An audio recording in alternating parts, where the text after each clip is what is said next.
गर्मियों की सुनहरी सुबह, सूरज अपनी किरणों से खेतों को जगाने लगा है। हल्की ठंडी हवा बह रही है। खेतों में दो गाय गौरी और चंपा घास चर रही हैं और पास में खड़ा रघु उनकी पीठ सहला रहा है। अरे गौरी और चंपा, हाँ तुम हो मेरी सबसे बड़ी दौलत। अरे तुम्हारा दूध ही तो मेरी रोजी रोटी है। तुम रहोगी तो मेरा घर भी चलता रहेगा। गौरी स्नेह भरी आंखों से रघु की ओर देखती है और प्यार से उसकी हथेली चाटती है। रघु हंसता है और उसके सिर पर हाथ फेरता है। लेकिन सुख के दिन हमेशा नहीं रहते। कुछ दिनों बाद गौरी की तबीयत बिगड़ने लगती है। वो कमजोर लग रही है, घास खाने में भी आलस कर रही है, दूध देना भी कम कर दिया है। अरे अरे अरे अरे, ये क्या हो गया? अरे अगर गौरी ने दूध देना बंद कर दिया तो मैं क्या करूंगा? मेरी तो कमाई ही इस पर टिकी हुई है। हो, इसकी हालत ठीक नहीं लग रही। मैं गांव के वैद्य को बुला के लाता हूं।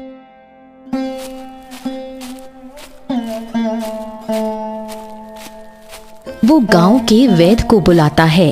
वैद्य गौरी को देखता है, उसकी सांसें सुनता है और सिर हिलाकर कहता है, देखिए, गौरी को आराम की जरूरत है। इसे अच्छा भोजन और अच्छी से देखभाल चाहिए। अरे लेकिन मैं दूध के बिना कैसे कैसे चलूंगा? मेरे पास तो पैसे ही नहीं हैं। रघु निराश होकर गौरी के पास बैठ जाता है। गौरी उसे देखती है और उसकी आंखों से टप टप आंसू गिरने लगते हैं। आंसू जमीन पर गिरते ही वहां कुछ छोटे छोटे पौधे उगने लगते हैं। रघु ये देखकर चौंक जाता है। अरे ये कैसे उगाए? ये कौन से पौधे हैं? कुछ ही घंटों में उन पौधों पर चमकते हुए अनोखे फल लग जाते हैं। वो इतने सुंदर और रंगीन हैं कि कोई भी उन्हें देखकर मोहित हो जाए। रघु एक फल तोड़कर खाता है। जैसे ही पहला टुकड़ा मुंह में जाता है, उसका स्वाद उसे चौंका देता है। वाह वाह वाह वाह वाह वाह वाह, ऐसा स्वादिष्ट फल तो मैंने कभी नहीं खाया। मजा आ गया। अगर मैं इन्हें बेचूं फिर तो मैं ढेर सारा पैसा कमा सकता हूं।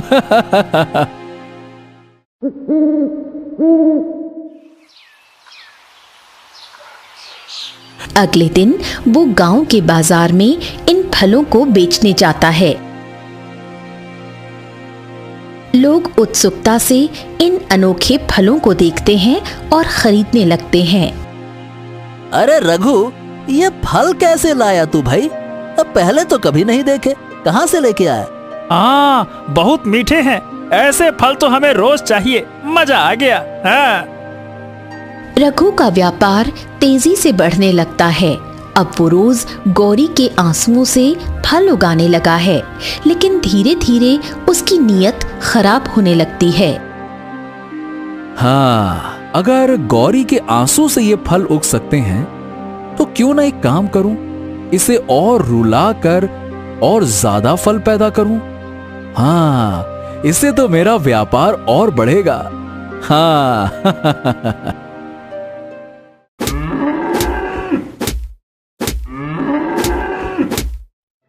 अब रघु जानबूझकर गौरी को तंग करने लगा। कभी उसे ठीक से खाना नहीं देता, कभी डांटता, कभी डराता। गौरी डर से रो पड़ती और हर बार आंसू गिरते ही नए नए फल उग जाते। रघु इन्हें बेचकर और अमीर हो जाता है। गांव वाले इकट्ठा हुए हैं। उनकी आंखों में गुस्सा और चिंता झलक रही है। अरे रघु, तुझे समझ में नहीं आता क्या? ये लालच तुझे कहीं का नहीं छोड़ेगा। अरे गौरी की हालत तो देख, बेचारी अब चल भी नहीं पा रही है। ये क्या कर दिया तूने उसके साथ? ऐसा भी मत कर। हमने हमेशा तुझे अपना माना, लेकिन तू गांव वालों की भावनाओं से खेला है। जादुई आंसू की ताकत सिर्फ अच्छे कामों के लिए थी, लेकिन तूने तो उसे अपने फायदे के लिए इस्तेमाल किया।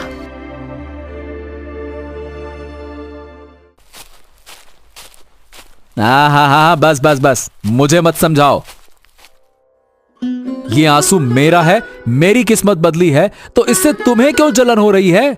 क्यों दे रहे हो ज्ञान फालतू में, हैं? मुझे सोने चांदी की जरूरत है, गरीबी में नहीं मरना चाहता मैं। अरे लेकिन तेरा लालच ही तुझे मार डालेगा रघु। देख नहीं रहा गौरी की हालत कितनी बिगड़ गई है। अगर उसे कुछ हो गया तो क्या करेगा तू, हैं? गौरी? अरे मुझे उसकी हालत से क्या लेना देना, मुझे तो उसके आंसू चाहिए। वो खुद ही कमजोर है तो इसमें मैं क्या कर सकता हूं? मुझे इससे कोई फर्क नहीं पड़ता, समझे? गांव वाले एक दूसरे की ओर देखते हैं। अब उनका गुस्सा चरम पर है। कुछ लोग फुसफुसाने लगते हैं। चंपा गौरी के पास बैठी है। उसकी आंखों में आंसू हैं। वो गौरी के दर्द को देख नहीं पा रही। गौरी की सांसें धीमी हो रही हैं। काश तेरे पास ये जादुई आंसू ना होते गौरी। अगर ये ना होते तो तुझे ये सजा नहीं मिलती। मैं तेरा दर्द देख नहीं सकती। गौरी हल्की आवाज में रंभाती है, जैसे वो कुछ कहना चाहती हो, लेकिन बहुत कमजोर है और उसकी आंखों से आंसू टपकते हैं। अरे ये देखो, चंपा के आंसू। हो, ये भी जादुई लग रहे हैं। लेकिन चंपा के आंसू से कोई पेड़ पौधा नहीं उगता, पर जमीन से एक अजीब सी जड़ी बूटी घास के रूप में उगने लगती है। सब चौंक जाते हैं। ये कौन सी घास है? पहले तो कभी नहीं देखा ऐसा। गंगाराम घास को ध्यान से देखता है और समझ जाता है। ये कोई साधारण घास नहीं है। अरे ये तो कोई दुर्लभ औषधीय जड़ी बूटी लगती है। शायद गौरी को ये खिलाने से वो ठीक हो सकती है। गांव के लोग जल्दी से घास को तोड़ते हैं और उसे गौरी को खिलाने की कोशिश करते हैं। पहले तो गौरी कमजोर होती है, लेकिन जैसे ही वो इसे खाती है, उसकी आंखों में हल्की चमक लौटने लगती है। उसकी सांसें अब गहरी और स्थिर हो रही हैं। गौरी बच रही है। ये जड़ी बूटी कोई चमत्कार से कम नहीं।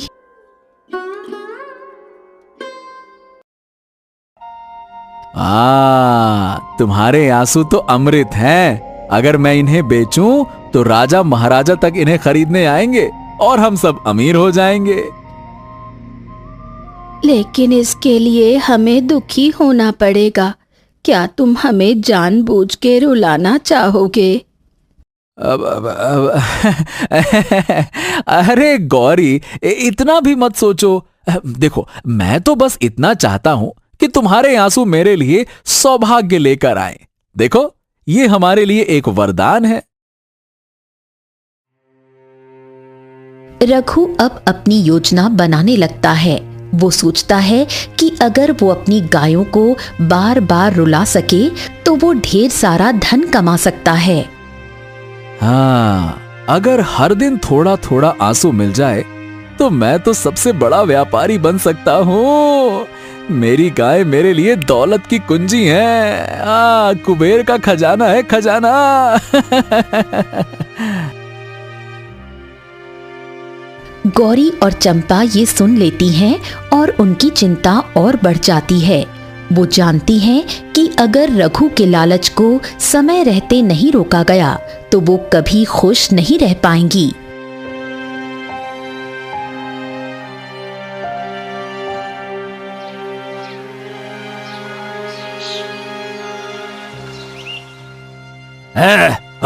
चल चल चल चल। अरे चल चंपा, आंसू निकाल। अरे रोएगी नहीं तो मैं तुझे भूखा रखूंगा, खाने को नहीं दूंगा, मारूंगा अलग से। चल निकाल आंसू, निकाल। अरे निकाल, नहीं तो मारू एक डंडा। डब। चंपा डरकर पीछे हटती है, लेकिन रघु गुस्से से एक छड़ी उठाता है और उसे हल्का धक्का देता है। चंपा दर्द से करहा उठती है और उसकी आंखों से आंसू टपकने लगते हैं। जमीन पर आंसू गिरते ही वहां हरी भरी जड़ी बूटियां उगाती हैं।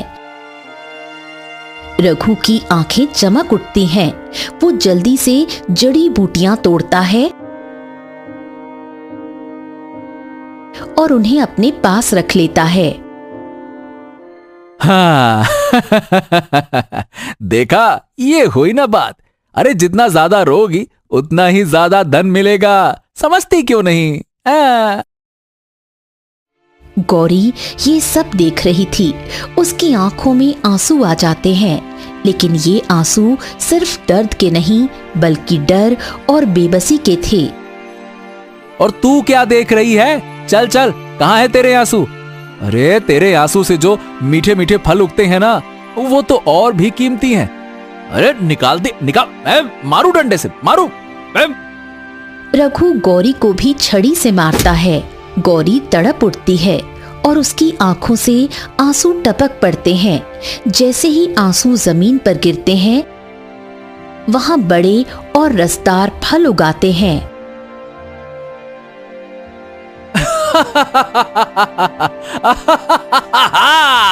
अब तो मैं सबसे अमीर आदमी बन जाऊंगा। राजा तक मुझसे ये फल और जड़ी बूटियां खरीदने आएंगे। मेरी गाय असली सोने की खान है। लेकिन उसे इस बात का जरा भी एहसास नहीं था कि चंपा और गौरी की हालत दिन ब दिन खराब होती जा रही है।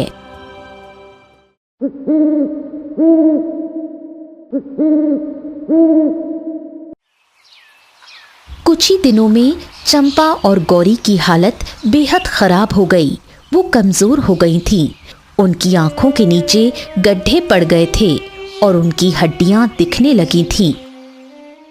गौरी, मुझसे अब और सहन नहीं होता। मेरा शरीर दर्द से भरा हुआ है। चंपा, हमसे हमारी खुशी छीन ली गई है। हमें इस हालत में देखकर भी रघु को जरा भी दया नहीं आ रही। रघु अब भी लालच में अंधा हो चुका था। वो दिन रात गायों को सताता और उनके आंसू इकट्ठा करता, लेकिन धीरे धीरे उसकी गायें इतनी कमजोर हो गईं कि उनके आंसू भी सूखने लगे। अरे चंपा चंपा चंपा, रो क्यों नहीं रही है? तेरे आंसू कहाँ गए? आंसू खत्म हो गए क्या? रो ना, रो क्यों नहीं रही है? रो रो। रघु, हम अब और नहीं सह सकते। हमारे आंसू खत्म हो चुके हैं। रघु को अब एहसास हुआ कि उसके लालच ने उसकी ही सबसे कीमती चीज छीन ली थी। चंपा और गौरी अब इतनी कमजोर हो चुकी थीं कि चल भी नहीं पा रही थीं। वो धीरे धीरे जमीन पर गिरने लगीं। अरे ये क्या हो गया? मेरी गाय इतनी कमजोर क्यों हो गई? कहीं कहीं ये मर तो नहीं जाएंगी? हाँ हाँ हाँ, नहीं नहीं नहीं नहीं नहीं, इन्हें मरने नहीं देना है। नहीं नहीं नहीं नहीं नहीं। रघु अब डरने लगा। उसने अपने ही लालच में अंधे होकर अपनी प्यारी गायों को खत्म करने के कगार पर पहुंचा दिया, लेकिन अब बहुत देर हो चुकी थी। चंपा और गौरी जमीन पर निढाल पड़ी थीं और उनकी सांसें धीमी होती जा रही थीं। रघु अपनी कमजोर और निढाल पड़ी गायों को देख रहा था, लेकिन उसकी आंखों में अब भी कोई पछतावा नहीं था। वो अब भी यही सोच रहा था कि कैसे उन्हें और रुलाकर फायदा उठाया जाए।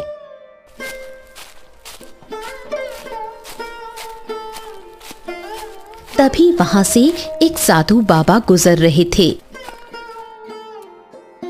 उन्होंने जब ये दृश्य देखा तो उनका हृदय रो उठा। उनके चेहरे पर क्रोध और करुणा एक साथ झलक रही थी। वो तुरंत रघु के पास आए। अरे दुष्ट पापी, तूने इन बेचारी गौ माताओं पर कितना अत्याचार किया है। क्या तुझे जरा सी भी दया नहीं आई? अरे ये तो तुझे पालती थी, तुझे प्यार करती थी, और तूने इनकी ही जान ले ली हैं? वो हड़बड़ी में बोलता है। साधु बाबा, आप तो संत हैं, आपको तो समझना चाहिए, ये गाय कोई साधारण गाय नहीं है। इनके आंसू से जड़ी बूटियां और स्वादिष्ट फल उगते हैं। मैंने जो भी किया अपने भले के लिए किया। अब इसमें क्या गलत है? क्या गलत है? अरे अज्ञानी, लालच ने तुझे अंधा बना दिया है और कहता है क्या गलत है। भगवान ने तुझे इन गायों का पालन करने के लिए भेजा था, ना कि उनका शोषण करने के लिए। तू इनके आंसू निकालने के लिए इन्हें कितनी पीड़ा दे रहा था, तूने कभी इस बारे में सोचा? पर अब यही आंसू तेरा सर्वनाश करेंगे। साधु बाबा का चेहरा क्रोध से लाल हो जाता है। वो अपने कमंडल से कुछ जल निकालते हैं और आकाश की ओर देखते हुए कुछ मंत्र पढ़ते हैं। फिर वो रघु की ओर इशारा करते हैं। सुन रे दुष्ट, इन गायों के जादुई आंसू अब तेरा विनाश लाएंगे। देखता जा, तूने जिन आंसुओं से धन कमाया है ना, वही आंसू तुझे बर्बाद कर देंगे।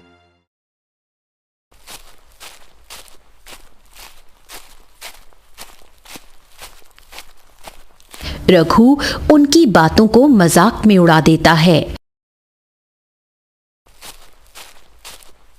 और अपने घर के अंदर चला जाता है। लेकिन तभी कुछ अनहोनी होने लगती है। चंपा और गौरी अब अपनी अंतिम सांसें ले रही थीं। उनकी आंखों से आखिरी बार आंसू टपके, लेकिन इस बार कोई फल नहीं उगा, कोई जड़ी बूटी नहीं निकली। जमीन पर आंसू गिरते ही मिट्टी काली पड़ने लगी, जैसे वहां कुछ जल गया हो। हवाएं तेज चलने लगी और एक अजीब सी नकारात्मक ऊर्जा फैलने लगी।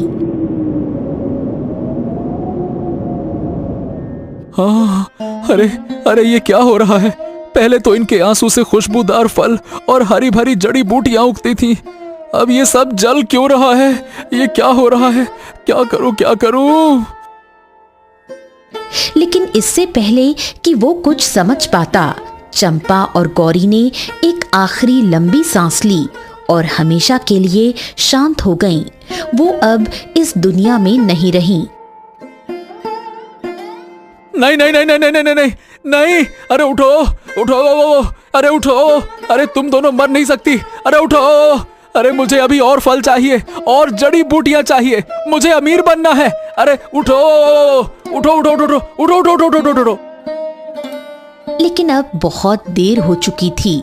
रघु के लालच ने उसकी सबसे बड़ी दौलत छीन ली थी। वो घुटनों के बल गिर पड़ा, लेकिन अभी भी उसे अपने किए पर पछतावा नहीं हुआ था, बल्कि उसे केवल अपने नुकसान की चिंता थी। उसकी आंखों में आंसू नहीं थे, सिर्फ अपने नुकसान की चिंता थी। तभी अचानक कुछ चमत्कारी घटित होता है।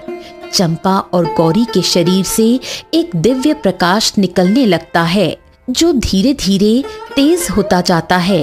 रघु हैरानी से देखता ही रह जाता है। हाँ, ये क्या हो रहा है? अरे बाप रे, इनका शरीर चमक क्यों रहा है? हाँ, ये क्या हो रहा है? हे भगवान! हाँ। कुछ पलों के बाद जब वो आंखें खोलता है तो देखता है कि चंपा और गौरी वहां से पूरी तरह से गायब हो चुकी हैं। नहीं, ये क्या हो गया? मेरी गाय कहाँ गई? अब मैं क्या करूंगा? अब मेरा धन कहाँ से आएगा? अब मैं अमीर कैसे बनूंगा?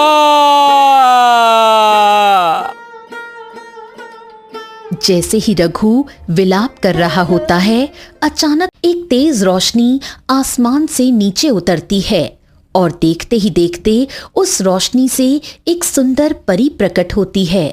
उसकी आंखों में क्रोध की अग्नि जल रही है। दुष्ट, लालची, अज्ञानी मनुष्य, क्या तुझे अब भी समझ नहीं आया कि तूने कितना बड़ा पाप किया है? रघु डर के मारे कांपने लगता है उसने कभी सोचा भी नहीं था कि उसकी गायें साधारण नहीं थीं। आप कौन है और मेरी गाय कहाँ चली गई? मैं ही तेरी दोनों गायों के रूप में तेरे घर आई थी। मैंने ही चंपा और गौरी का रूप धारण किया था ताकि तेरा जीवन सुखमय हो जाए, तुझे धन धान्य की प्राप्ति हो और तू एक अच्छा इंसान बन सके। रघु की आंखें फटी की फटी रह जाती हैं। उसके चेहरे पर अविश्वास झलकता है। हाँ, नहीं नहीं नहीं नहीं नहीं, ये कैसे हो सकता है? आप ही मेरी गाय थी तो फिर?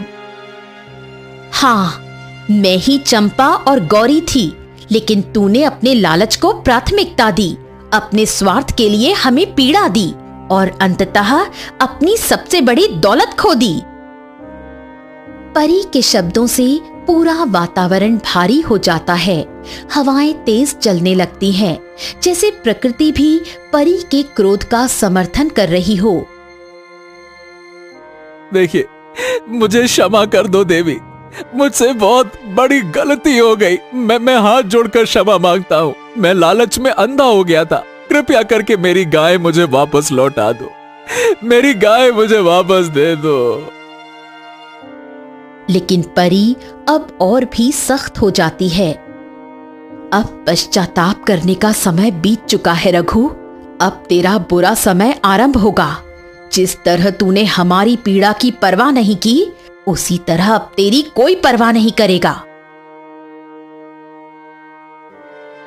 रघु डर के मारे हिल जाता है, लेकिन परी के चेहरे पर कोई दया नहीं थी और वो अपनी जादुई छड़ी को ऊंचा उठाकर आकाश की ओर घुमाने लगी।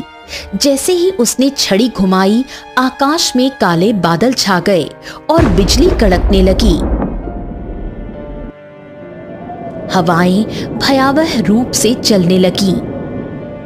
रघु, तूने जिन आंसुओं से धन कमाने का स्वप्न देखा था, वही आंसू अब तेरा सर्वनाश करेंगे। देख, तेरी तिजोरी भरने वाले ये पेड़ पौधे अब धूल में बदल जाएंगे। परी ने अपनी छड़ी से जमीन पर एक जोरदार प्रहार किया। उसके वो फलदार पेड़, जिनसे स्वादिष्ट फल गिरते थे, झुलसने लगे। जड़ी बूटियों के पौधे, जो उसके लिए सोने के समान थे, राख में बदलने लगे। नहीं नहीं नहीं नहीं नहीं नहीं, मेरा बगीचा, मेरे फलदार पेड़, अरे मेरी अनमोल जड़ी बूटियां, ये सब मत जलाओ, मत जलाओ। उसके हाथ पांव कांप रहे थे। उसका मुंह खुला का खुला रह गया। उसकी आंखों में अब असली डर था। हे देवी, मैं क्षमा मांगता हूँ, मुझे क्षमा कर दो। मैं अज्ञानी था, लालची था, मैं बहुत बेकार था। मुझसे बहुत बड़ी भूल हो गई। मेरी मेहनत से उगाई हुई ये फसलें मुझे वापस मिल जाएं, तो मैं वादा करता हूँ कि अब लालच नहीं करूंगा। ये सब मत छीनो मुझसे। मैं माफी मांगता हूँ। परी की आंखों में अब भी कठोरता थी। अब पछताने से कुछ नहीं होगा रघु। जब तुझे अपनी गायों की पीड़ा का एहसास नहीं था, जब तूने उनकी करुणा को नहीं समझा, तब तुझे दया की कोई आवश्यकता नहीं थी। अब अपने कर्मों का फल भोग। परी ने अपनी छड़ी एक बार फिर घुमाई और बगीचे की जलती लपटें एक झटके में और तेज हो गईं। जो जगह कभी हरी भरी थी, वहां अब सिर्फ कालिख और जलने की बदबू थी। रघु राख को अपने हाथों से पकड़ने की कोशिश कर रहा था, लेकिन अब उसके पास कुछ भी नहीं बचा था। उसकी आंखों में पछतावे के आंसू थे, लेकिन अब बहुत देर हो चुकी थी। परी अब भी हवा में तैर रही थी। उसकी आंखों में कठोरता बनी हुई थी। एक आखिरी बार उसने रघु को देखा और फिर धीरे धीरे उसकी छवि धुंधली होने लगी। नहीं नहीं नहीं नहीं देवी, नहीं नहीं नहीं नहीं, मुझे यूं अकेला मत छोड़ो, मुझे एक और मौका दे दो, मुझे एक और मौका दे दो। लेकिन अब कोई जवाब नहीं था। परी जा चुकी थी। उसकी पूरी संपत्ति हवा में उड़ती जा रही थी। नहीं नहीं नहीं नहीं नहीं नहीं नहीं नहीं, ये सब कैसे हो सकता है? मेरी पूरी मेहनत, मेरा सब कुछ चला गया।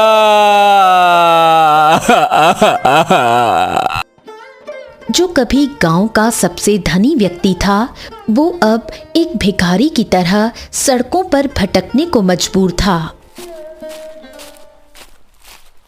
रघु अब भूखा प्यासा गांव में भटक रहा था। वो लोगों से मदद मांगता, लेकिन कोई उसकी सहायता नहीं करता। लोग उससे नफरत करने लगे थे, क्योंकि सबको उसकी निर्दयता के बारे में पता था।